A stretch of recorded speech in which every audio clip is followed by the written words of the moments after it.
తిరుమల 7వ మైలు వద్ద ఆంజనేయ స్వామి విగ్రహం చోరీ కేసును పోలీసులు ఛేదించారు. విశాఖపట్నానికి చెందిన యశ్వంత్ కుమార్ అనే వ్యక్తిని నిందితుడిగా గుర్తించి అదుపులోకి తీసుకున్నట్లు తిరుపతి ఏఎస్పీ రవి మనోహరాచారి వెల్లడించారు. కేసు దర్యాప్తు కోసం 15 ప్రత్యేక బృందాలను ఏర్పాటు చేసి గాలింపు చర్యలు చేపట్టినట్లు తెలిపారు. బీటెక్ చదివిన యశ్వంత్ కుమార్ ఉద్యోగం రాకపోవడంతో మానసిక వేదనకు గురయ్యాడని, ఆధ్యాత్మిక చింతనతో గత కొంతకాలంగా విజయనగరం జిల్లా గోర్ల మండలంలోని ఓ మఠంలో ఉన్నట్లు చెప్పారు.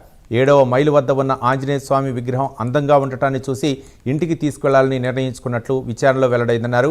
ఈ నెల 21న ఉదయం జీప్లో తిరుమల నుంచి తిరుపతికి బయలుదేరిన సమయంలో పెద్ద ఆంజనేయ స్వామి విగ్రహం వద్ద ఆపాలని డ్రైవర్కు చెప్పి 7వ మైలు వద్ద ఉన్న చిన్న విగ్రహాన్ని తీసుకెళ్లినట్లు తెలిపారు. జీపు డ్రైవర్ ఇచ్చిన సమాచారంతో పాటు సాంకేతిక పరిజ్ఞానం ఆధారంగా నిందితుడిని విశాఖపట్నం వెళ్తుండగా పట్టుకున్నామని ఏఎస్పీ తెలిపారు.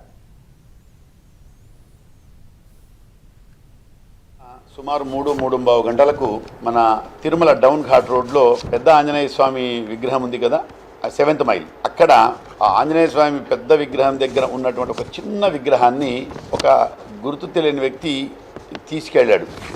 దాని మీద కేసు కట్టడం జరిగింది.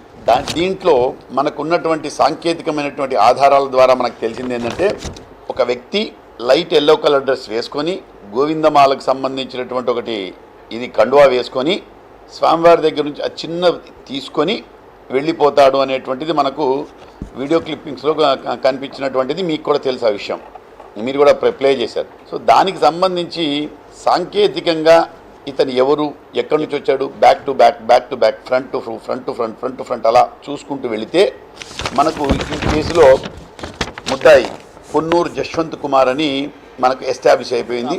డిఫరెంట్ బృందాలుగా ఏర్పడి అతి తక్కువ సమయంలో దీన్ని ఛేదించారు.